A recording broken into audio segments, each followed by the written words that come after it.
Hoje se prepara que hoje tem valuation, fluxo de caixa descontado. Depois da vinheta.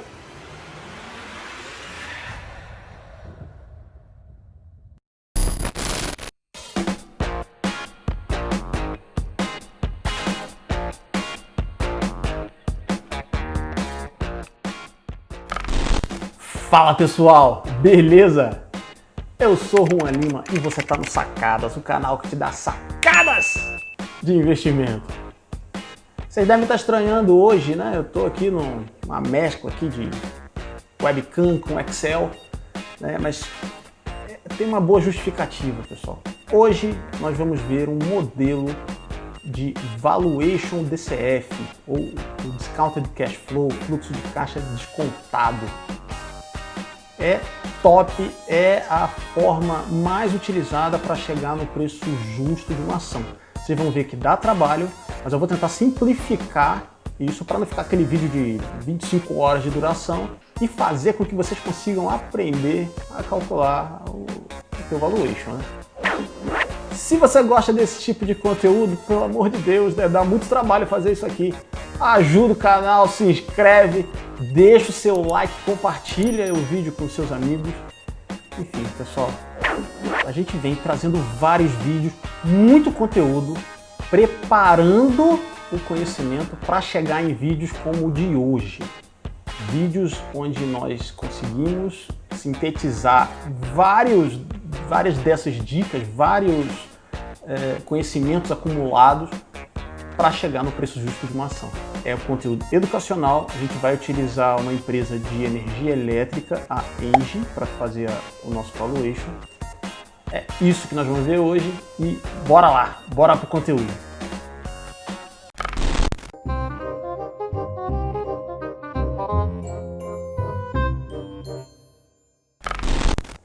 Eu vou ter que aprender a mexer aqui no Excel com vocês, tá? Então vamos tentar achar aqui um tamanho de janela. Enfim, né? Vamos lá. Já deixei uma planilha aqui atrás pronta. Vamos tentar ajustar ela aqui, ó. Aí, agora acho que ficou bom. Tomara que sim, senão vou ter que gravar esse vídeo de novo e eu não aguento mais gravar ele de novo. Então vamos, acho que agora foi. Pessoal, primeira coisa, tá? O que a gente vai fazer? Nós vamos fazer um vídeo sobre valuation e fluxo de caixa descontado. O fluxo de caixa descontado, ele é o valuation mais utilizado, ele é a fórmula de valuation mais utilizada de todos, o modelo mais utilizado de todos. Ele leva em consideração diversas variáveis. É muito difícil, por isso que se você conversar com pessoas da área, com analistas, vocês vão ver que dependendo das opções de cada um, das variáveis que cada um coloca, os valores são sempre diferentes, né? O valor final do preço justo da ação, ele pode ser diversos valores dependendo muito do feeling de cada analista e das variáveis que ele vai estar informando no modelo. Tá? A gente vai utilizar, dentro desse modelo, um medidor, né, que a gente chama de FCFF, é o Free Cash Flow to Firm, né, ou traduzindo para o português, né, o fluxo de caixa livre para a firma. Esse indicador, ele é uma forma de você medir o caixa que é destinado para pagamento de dívida, para pagamento dos credores e dos acionistas. Enfim, pessoal, eu vou passar aqui com vocês a planilha. Vocês vão ver que eu já trouxe alguns itens, tá? Deixa eu explicar para vocês a planilha. A planilha eu trouxe uma aba que eu coloquei o nome de base. Tá? O que ela tem? Ela tem as informações da ENGIE, tá? A ENGIE, a cotação dela é o EG3, né? O código dela é o EG3. Então eu trouxe as informações da ENGIE de 94 até 2020, né? Considerando que 2020 a gente não está com o ano concluído, então a gente vai utilizar os dados que nós já temos agora em 2020, mas vamos também utilizar os dados históricos para que a gente chegue em várias premissas, em várias variáveis para a gente estar utilizando na nossa projeção. O valuation nada mais é do que você pegar as informações da empresa, estudar a empresa atual, fazer uma projeção dela para o futuro, para saber o quanto que aquela empresa vai estar valendo, né? Como que estarão esses números históricos, né? Como que eles estarão no futuro. E em cima disso, em cima dessa projeção, trazer esse valor ao valor presente, e aí a gente vai fazer um cálculo juntos aqui e a gente consegue chegar num valor justo da empresa. Esse valor a gente quebra ele por ações e a gente chega no preço da ação. Beleza? Mas vamos juntos, vocês vão aprender. O que eu quis trazer aqui na planilha, tá? A planilha tem todos os dados que são dados que nós já trabalhamos nos outros vídeos, né? Várias vezes aqui. Então você tem, ó, VPA, valor patrimonial por ação, lucro patrimonial por ação, EBITDA, dívida. Aí você tem aqui, ó, eu já marquei até alguns de amarelo para facilitar, ó, que são as informações do balanço. Então eu tenho um ativo total, ativo circulante, caixa, aplicações financeiras, contas a receber, estoques, o ativo não circulante, investimentos imobilizáveis, intangíveis, enfim. Pessoal, eu já fiz uma marcação aqui de vários campos que vão ser importantes no valuation. É interessante entender, né, que o valuation ele é feito em cima da documentação financeira da empresa. Então você tem que pegar o fluxo de caixa, você tem que pegar o balanço, né, que vai ter o ativo, o passivo, o patrimônio líquido. Você tem que pegar o DRE, que é o demonstrativo de resultados, e o fluxo de caixa, acho que eu já falei, e com todos eles chegar nas informações que são relevantes para o nosso valuation, tá bom? Então, feito isso, apresentada para vocês aqui a nossa base, o que a gente vai fazer juntos, tá? Eu criei aqui, ó, uma outra abinha chamada Valuation, e aqui o que eu trouxe, tá? Eu vou dar um zoom só para vocês, só para facilitar, mas o que eu trouxe? Eu trouxe aqui, ó, o código da empresa, né? E eu trouxe a quantidade de ações da Engie, tá? Essa informação aqui, ela já está aqui é uma das primeiras colunas, aqui, ó, tá? Ela está aqui. Então eu trouxe aqui a quantidade de ações da Engie e algumas variáveis são muito importantes para a gente estar trabalhando no valuation. Você vai ouvir falar demais disso, que é a taxa de crescimento G, vou até colocar aqui um Gzinho, a taxa de crescimento na perpetuidade. Vou explicar. E o WACC. O WACC, que é o custo médio ponderado de capital, tá? A gente não vai entrar muito, né? A gente vai passar bem rapidamente por esses campos aqui para a gente não perder muito tempo. Eu quero mostrar para vocês a lógica do valuation, tá? Para você chegar aqui no WACC, você vai usar lá o KPM, você vai ter que descobrir qual é o custo de capital próprio, qual é o custo de capital de terceiros, né? Aí você vai ter que ter o risco do mercado, o risk-free, né, que é a taxa lá da taxa Selic, por exemplo. Enfim, a gente não vai entrar nisso, a gente vai considerar, por exemplo, que para o WACC a gente vai trabalhar com uma taxa de 10%, tá bom? E na perpetuidade a gente vai considerar 2%, depois eu vou explicar. A taxa de crescimento a gente vai fazer junto, tá bom? Então o que eu fiz aqui, pessoal? Vou reduzir um pouco. Tá? O que eu fiz aqui? Isso aqui, essas linhas que estão em verde, são as linhas que eu trouxe lá da minha base. Então, nada mais fiz do que o seguinte, eu peguei para os anos de 2015, 2016, 2017, 18, 19 e 20, os valores referentes à receita. Então, vou até marcar aqui, ó. Vamos tirar aqui, por exemplo, eu só quero de 2015 para frente, ó. De 2015 para frente, legal, temos aqui. Então eu quero a receita. Aí onde que é a receita? Eu vou lá na minha no meu DRE e vejo daqui, ó. Então aqui eu tenho a receita de todos os anos de 2020. Tá, deixa eu trazer para cá porque eu acho que está na frente do vídeo. Então aqui, ó, receita. O que eu fiz? Só peguei esse cara e aqui eu vou apresentar ele na horizontal, tá bom? Vou fazer isso para receita. Fiz isso para o EBIT. Então se você olhar aqui, ó, a minha referência, tá vendo? Ele está indo na aba de base, tá pegando aqui, ó, o H24, o HA25, o HA26, enfim. Então peguei a informação de receita, a informação de EBIT, vou pegar a informação também do Imposto de Renda e Contribuição Social, CSLL, vamos pegar a informação de depreciação. Então, onde que estão essas informações? A receita, o EBIT, o Imposto de Renda vão estar no meu DRE. Vão estar no meu DRE. A depreciação e o meu CAPEX eu vou conseguir no meu fluxo de caixa. Aí eu tenho contas a receber, estoques e contas a pagar. Aqui eu vou conseguir essas informações para gerar, né, a minha variação de capital de giro. Eu vou ter que pegar essas informações no meu balanço, nos ativos e nos passivos. Tá? Eu trouxe aqui, gente, um template que eu gosto de utilizar, que ele já tem, né, um esqueleto e aí fica fácil, só a gente preenchendo e ele já vai montando sozinho. Então vamos começar pela receita. Por que eu peguei a receita? Tá? Porque eu quero chegar nessa aqui, ó, taxa de crescimento da receita.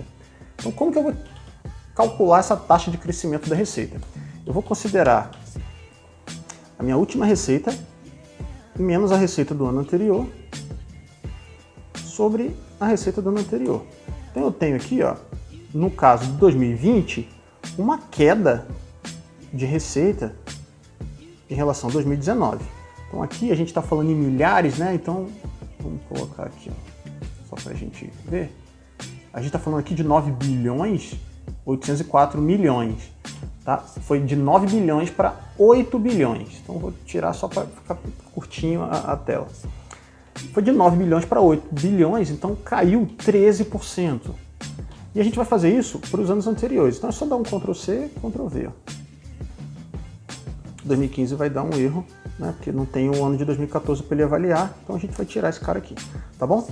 Feito isso, Juan, eu vou fazer o seguinte. Aqui você viu que eu coloquei uma coluna chamada média, uma coluna chamada mediana. Por quê, Juan?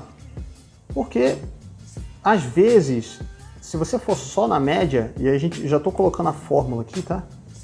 Se você vai só na média, se você tem um ano, uma exceção muito grande, né, ele acaba distorcendo um pouco o resultado. Então eu gosto de olhar sempre as duas, para ver se as duas estão muito distantes para escolher, tomar a minha decisão de qual eu devo utilizar, tá bom?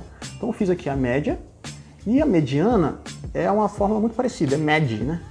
MED, você marca todos eles aqui também, ó, do mesmo jeito. Então você vê, ó, eu tenho aqui, na minha taxa de crescimento da receita, em média 6,3%, na mediana 8,8%. Beleza? Vamos fazer isso para o EBIT também, igualzinho. Então o que eu vou fazer? De novo, eu vou pegar o meu último resultado menos o penúltimo sobre o penúltimo. É sempre final menos inicial sobre inicial. Você vê aqui, ó, teve uma queda no EBIT de 18%. Então a gente vai refletir isso também para os anos anteriores. E vão fazer também a média e a mediana. Aí aqui é só pegar, dar um Ctrl C, Ctrl V, que ele já vai copiar a fórmula também. Então olha só, eu peguei duas taxas de crescimento. Então eu tenho o EBIT e a receita. Normalmente a taxa mais utilizada, né, pelos analistas é a de receita. Considerando que a mediana da receita ficou próxima aqui da taxa do EBIT, eu vou usar como minha taxa de crescimento o 8,8. Tá? Então o que a gente vai fazer aqui? Ó? eu vou botar aqui esse carinha aqui, 8,8, tá bom? Então, defini minha variável G de crescimento como 8,8. Vamos lá. Feito isso, pessoal, agora vamos calcular o EBITDA sobre a receita. Para que eu quero esse cara? Vocês vão entender. Então, eu vou pegar aqui ó, o valor do meu EBITDA, que estava lá na minha aba de base, sobre o valor de receita. Joguei para cá, vamos lá fazer o cálculo da minha média e da minha mediana, igualzinho. Então, olha só, que interessante. Eu tive aqui, vamos colocar o percentual, né, para a gente ter uma noção média. Então, eu tive, olha, o EBITDA em 2015 com 38% da receita, em 2016 37%, depois 40%, 41%, 43%, 41%. Na média ficou em 41%. Tá? Então vamos começar a entender o que seria essa minha projeção. A gente está falando, antes de eu passar para o imposto de renda, só para vocês entenderem a dinâmica. A gente está falando o seguinte, olha, eu tenho essa receita aqui e eu tenho uma taxa de crescimento G. Em 2020 eu tenho essa taxa. Em 2021, se eu for considerar a minha média de crescimento, qual vai ser a minha receita? A minha receita de 2021, ela vai ser a minha receita de 2020 vezes 1 mais a taxa de crescimento que a gente acabou de encontrar. Tá? E aí eu vou fixar ela aqui porque eu vou arrastar ela para o lado. Então, feito isso, eu tenho aqui ó, uma receita de 9 bilhões, 237 milhões, 905 mil. Vamos arrastar ela. Ó. O que eu fiz aqui? Assim. Agora, a partir de 22, ele tem que usar a de 21, tá bom? Feito isso, ó, pronto. Vamos até 2024. Estou fazendo uma projeção de 4 anos, pessoal. 4 anos. Porra, 4 anos? Normalmente, esses modelos, eles fazem projeções de até 10 anos, tá? Eu estou fazendo 4 anos. Por quê? Primeiro porque é um modelo, é um exemplo, isso não é a recomendação, eu não estou fazendo ele com a finalidade de recomendar uma ação, não é isso, é para apresentar para vocês. E também porque nós estamos em um momento atual, né, no final de 2020, de muita incerteza. Então é difícil acreditar que você vai acertar uma projeção de 10 anos, tá? Então eu estou fazendo 4 anos, serve para o nosso exemplo, vai atender aqui a nossa expectativa, tá bom? Então feito isso, pessoal, olha só que legal, eu já tenho a minha receita projetada. Ah, Juan, mas cara, olha só, você tem a média também do EBIT, né? Do EBIT sobre a receita. Exatamente, cara. Então o que a gente vai fazer? Vamos calcular o EBIT. O que vai ser o EBIT? O EBIT vai ser a minha receita vezes o percentual médio, que a gente vai utilizar 41%. Só em fazer isso, pronto, eu já tenho aqui ó, uma projeção do meu EBIT. Vocês entenderam? Fiz a projeção da receita, fiz a projeção da receita, fiz a projeção do EBIT. Legal? Então agora vamos fazer o IR e o CSLL, né? Imposto de Renda e Contribuição Social. Eu tenho também da minha base as informações aqui do IR. Então eu vou fazer semelhante ao que a gente fez agora do EBIT sobre a receita, agora eu vou fazer do IR sobre o EBIT. Então feito isso, olha só, 0,21,2, 0,21,4, 0,21,7, olha aí, ó. Então eu já tenho aqui, vamos fazer também aqui, vou copiar e vou colar. Eu tenho uma média de 19,1 e a mediana de 18,1. Ele ficou muito próximo todos os anos, então eu vou usar a média. Então o que vai acontecer aqui na nossa projeção, pessoal?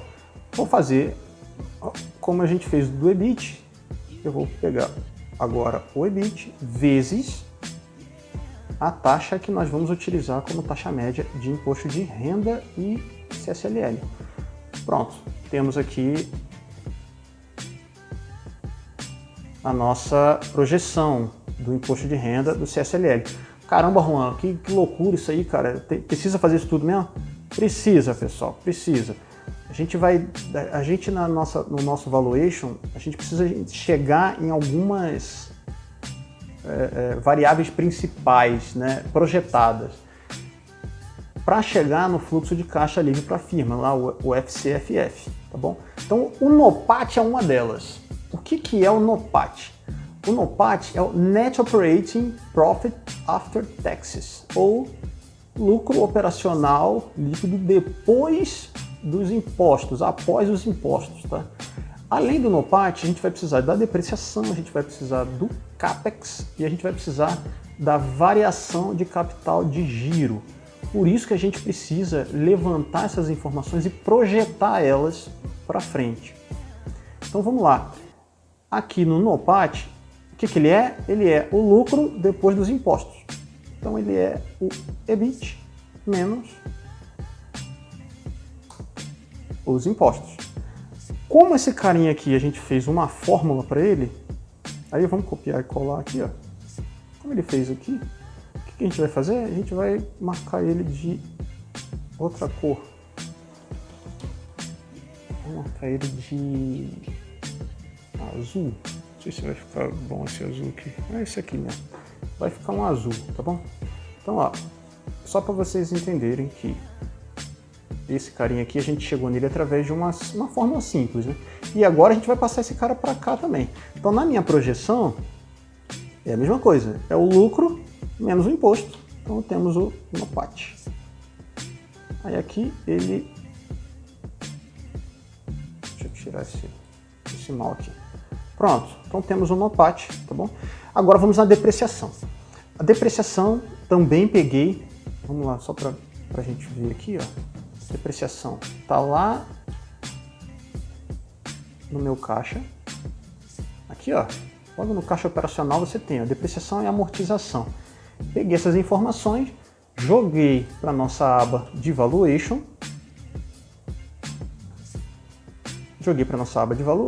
Tá aqui, enfileirada. E aí a gente precisa projetar ela. Como que eu vou projetar ela agora? Eu vou esperar um pouquinho, porque eu vou fazer uma relação dela com o CAPEX. Em paralelo a isso, existe o FCO, que é o fluxo de caixa operacional.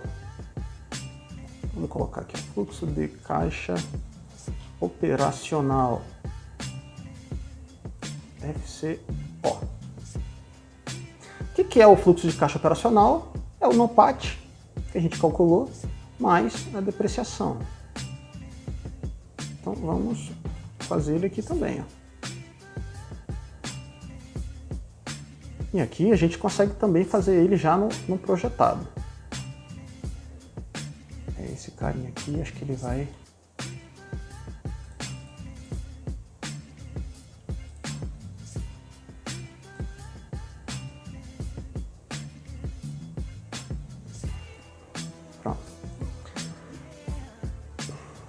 Então, o CAPEX nós acabamos de pegar ele também lá no caixa, tá? No caixa de investimentos. E aí, com o CAPEX, eu vou fazer duas relações, né? Eu vou fazer uma relação. Eu vou fazer uma relação da depreciação sobre o CAPEX. Então, eu tenho aqui a depreciação sobre o CAPEX. Vamos lá, então feito a depreciação sobre o CAPEX, o que a gente vai fazer? Vamos calcular a nossa média, sempre presente. Legal? E nós vamos fazer do CAPEX sobre a receita. Então eu vou pegar aqui, ó, o CAPEX sobre a minha receita. Então tá lá em cima, ó, aqui, vamos fazer ele sobre a receita. Caramba, Juan, agora ficou confuso, hein? Nada, não ficou confuso não. Vamos fazer juntos. Tá? Vou botar aqui, ó, na formatação, pode virar percentual. O que a gente descobriu aqui? Olha só. A gente descobriu que a relação da depreciação com o CAPEX, né, A depreciação, ela teve 2 anos aqui, ó, mais alto, depois tivemos 2 anos mais baixos e teve um 49,54, mais ou menos no meio, tá? Então a gente vai utilizar a nossa média de 38,9%, tá bom? Para que eu quero esse cara, Juan? Se eu sei o CAPEX, eu consigo estimar a minha depreciação, certo? Sim, mas você não tem o CAPEX. Não tenho por enquanto, que agora eu vou ter. Vou pegar aqui, ó, também para a linha de baixo, o CAPEX e a receita. Olha lá. Para o CAPEX e para a receita, eu tenho uma variação e eu gosto sempre de passar por eles, tá? Para ver se a gente não tem nenhum valor muito exagerado, tá? A gente consegue trabalhar aqui, tem 2 aqui na faixa de 40, um na faixa de 30 e tem 3 na faixa de 10. Eu vou utilizar a média do CAPEX. Para que isso, Juan? Porque agora eu faço o seguinte, ó, eu venho aqui no CAPEX e digo que o CAPEX vai ser a minha receita vezes a taxa média que eu vou trabalhar. Eu vou trabalhar aqui com ela em 29,9%. Pronto. Temos o valor de CAPEX considerando a receita.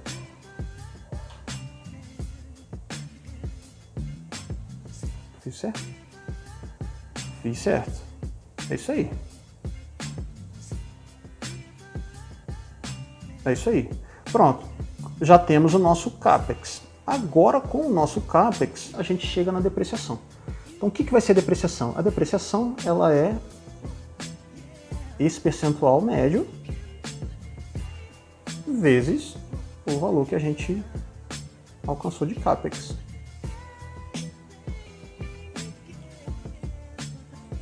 Eita. Pronto, então nós temos aqui nossa depreciação. E aí sim eu tenho nosso fluxo de caixa operacional. Tá bom? Então a gente fez aqui um cálculo primeiro do CAPEX para depois chegar na depreciação. Aí agora vem uma parte bem legal, que é a variação da necessidade de capital de giro. O que é o capital de giro? O capital de giro ele vai ser o contas a receber mais os estoques menos o contas a pagar. Então a gente trouxe essas informações todas da nossa aba base para todos os anos. Com essa informação aqui eu consigo já ter uma noção do meu capital de giro. Então vamos fazer o cálculo aqui, tá bom? Qual vai ser o nosso working capital? Vai ser o contas a receber mais o valor de estoques menos o valor de contas a pagar. Feito isso, a gente vai carregar ele aqui até o fim. Ó. Pronto. Beleza? Beleza. E aí eu já posso até calcular essa fórmula para cá, para minha projeção. Ela vai ter nada ainda, né? Mas está lá. Pronto.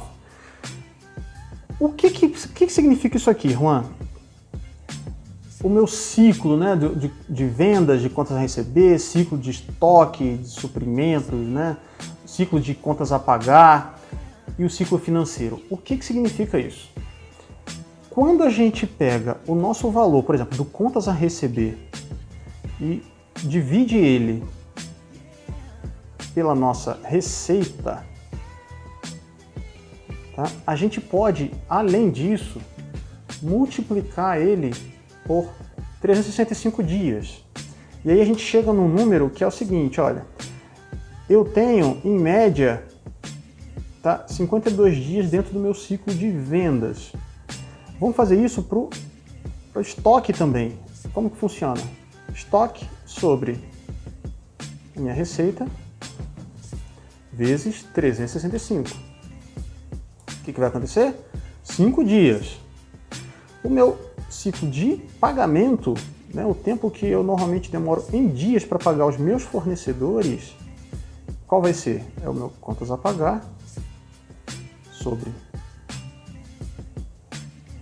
a minha receita vezes 365. Beleza? Feito isso, eu tenho meu ciclo financeiro. O que seria meu ciclo financeiro? Meu ciclo financeiro seria o contas a receber mais contas, o ciclo de estoque menos contas a pagar. Beleza. Tá bom? Feito isso, o que a gente vai fazer agora? Vamos copiar isso para os anos seguintes. Nossa, Juan, mas que louco! Por que você está fazendo isso, cara? Vocês vão entender. Agora eu quero a média. Então aqui eu vou fazer ó, a média de todos eles. Eu quero, né, a média aqui para todos os ciclos. E agora eu quero a mediana. Opa, faltou igual. Eu quero a mediana também de todos eles. E aí a gente vai olhar, né, de novo, eu gosto sempre de dar uma verificada aqui nos campos para ver qual que está mais próximo da realidade, né? Então olha só. Eles são muito parecidos. Então a gente vai ficar com a média, tá bom? Feito isso, o que eu vou fazer agora? Eu vou copiar esse valor da média para a minha projeção. Eu vou considerar que nos anos seguintes eu vou manter esse mesmo ciclo. Então a gente vai pegar aqui, vamos colar como valores, tá bom? Fiz isso, joguei para os anos seguintes. Nossa, Juan, mas e aí? Tá difícil de entender essa parte, hein? Agora então é que vai ficar top.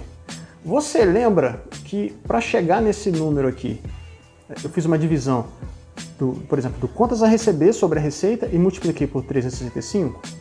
Agora, se eu tenho esse cara aqui e eu tenho a receita, o que eu vou fazer? Eu vou fazer a inversão matemática. Eu vou fazer esse ciclo vezes a receita sobre 365. Eu só inverti. E aí agora eu chego... Deixa eu fixar aqui o K9, que é a nossa receita. E aí eu chego no valor de contas a receber projetado, no de estoques projetado e no de contas a pagar projetado. Então vamos fazer isso para os outros também.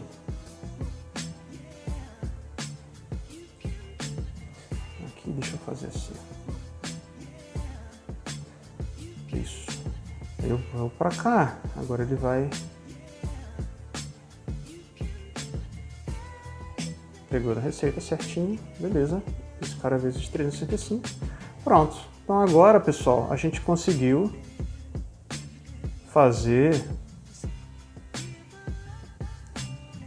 projetar como seria aqui o meu contas a receber, a minha conta de estoques de contas a pagar.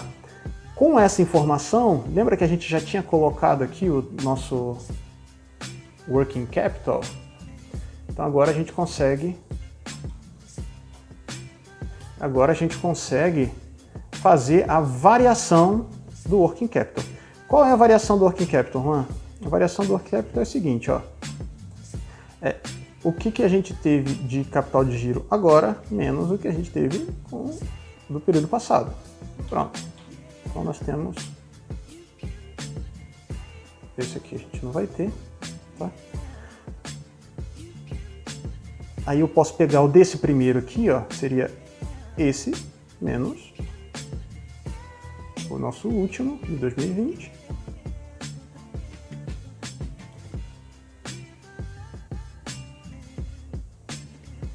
E aqui a gente vai ajustar já para os anos seguintes.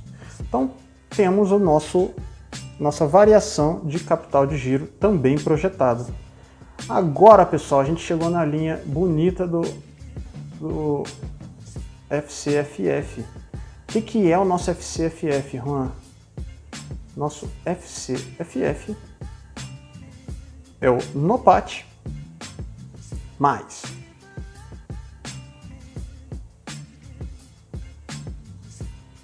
a depreciação menos o CAPEX menos a variação de capital de giro. Copiou isso, arrastou para o lado. Temos aqui, ó, de 2015 até 2020.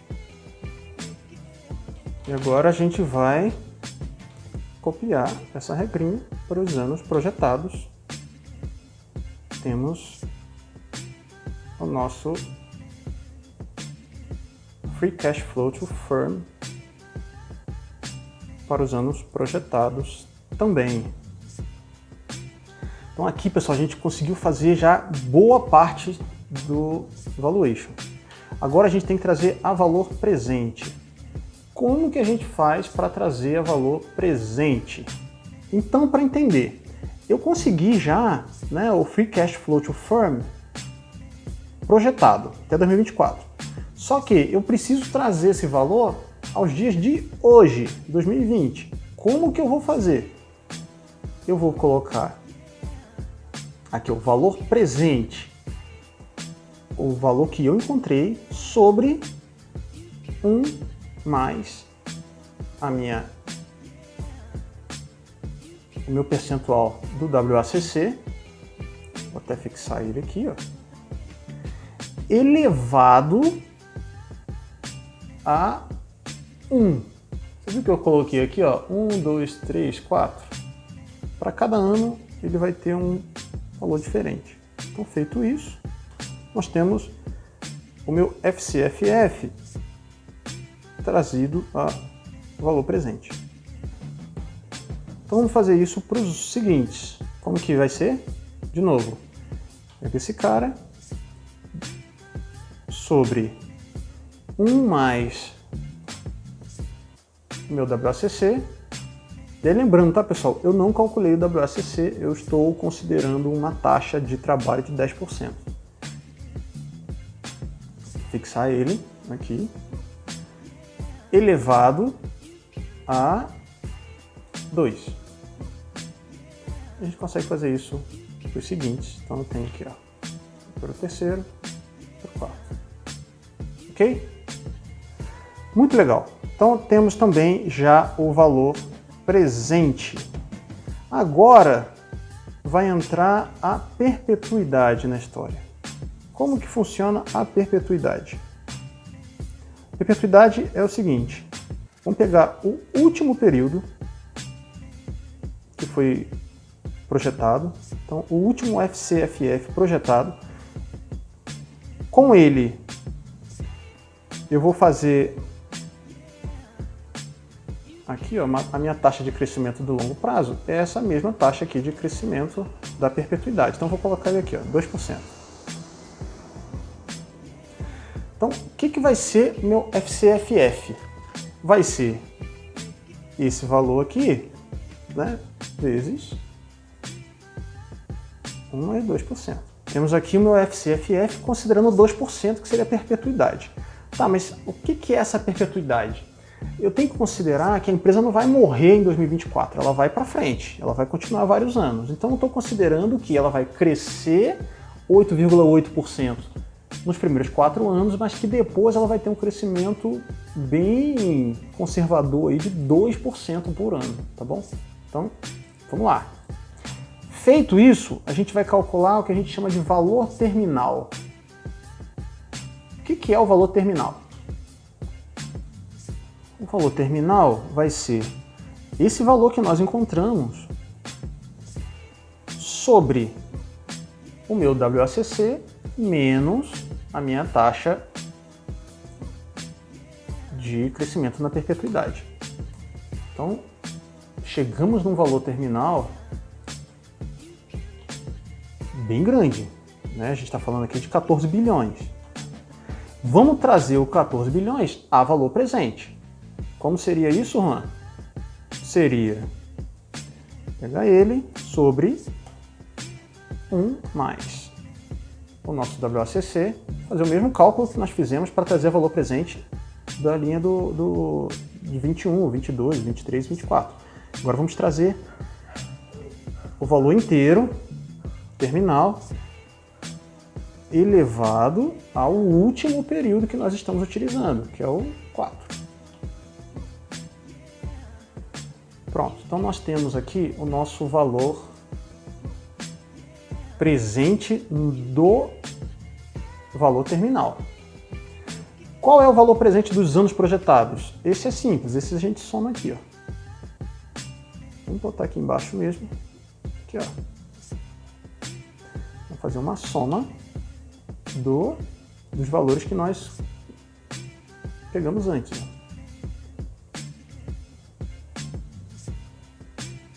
Pronto. Então nós temos aqui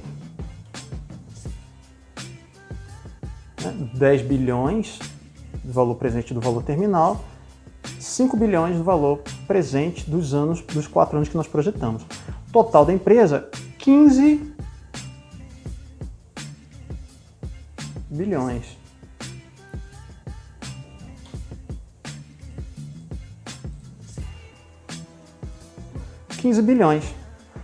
Aí nós fomos lá na nossa aba base, pegamos as informações referentes a empréstimos e dívidas, pegamos também a parte do caixa.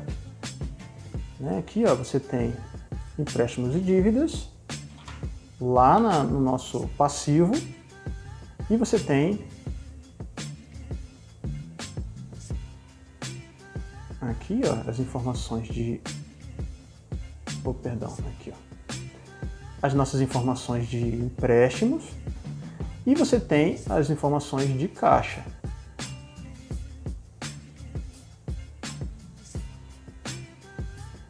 Aqui. Tá? Feito isso, agora com empréstimos e caixa, a gente consegue chegar na nossa dívida líquida. Aí a gente chega, para nossa surpresa, num valor negativo de dívida líquida, que é ótimo para a empresa. Então agora vamos calcular o valor de equity. Por que o valor de equity? Tá? A gente está tirando a parte de terceiros, né? Considerando que a dívida líquida ela é uma dívida para fornecedores, para esse cálculo a gente está querendo saber na visão do acionista se vale a pena ou não você ter aquela empresa. Então, para o acionista, a gente tira a dívida. Eu vou fazer o seguinte, eu vou pegar o valor da empresa e vou subtrair o da dívida líquida. Vou chegar a um valor de 17 bilhões. E aí, esse valor, eu vou fazer o seguinte, eu vou pegar os 17 bilhões e dividir ele pela quantidade de ações que a gente colocou lá no início. E chegamos no valor por ação da Engie de R$ 21,33. Beleza, pessoal? Essa é a forma utilizada, é a forma mais utilizada de projeção do valor justo, né, de um papel, do valor justo da ação. Nesse caso, eu não sei quanto que está a Engie hoje, mas eu acredito que ela esteja em mais de 40 reais. Então aqui o valor dela está abaixo, o valor projetado está abaixo do valor real dela. Ela pode ser interpretada como uma ação cara. Lembrando que esse conteúdo é educacional, então algumas variáveis eu não fui atrás, eu não fiz o cálculo exato do WACC, por exemplo, é mesmo para que a gente tenha um exemplo de valuation para que vocês possam estar utilizando. Deixa eu voltar agora a minha tela aqui, ficar grande.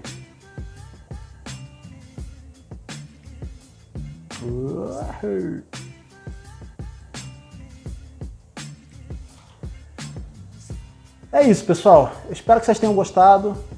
Esse vídeo foi um vídeo muito legal. Sem sombra de dúvidas, saber fazer o seu valuation é muito bom. Dá muito trabalho. Vocês viram que dá trabalho.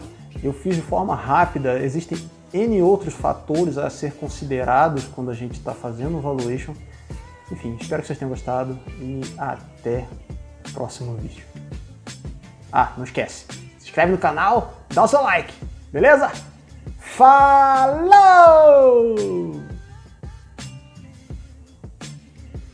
Vem comigo, Brasil!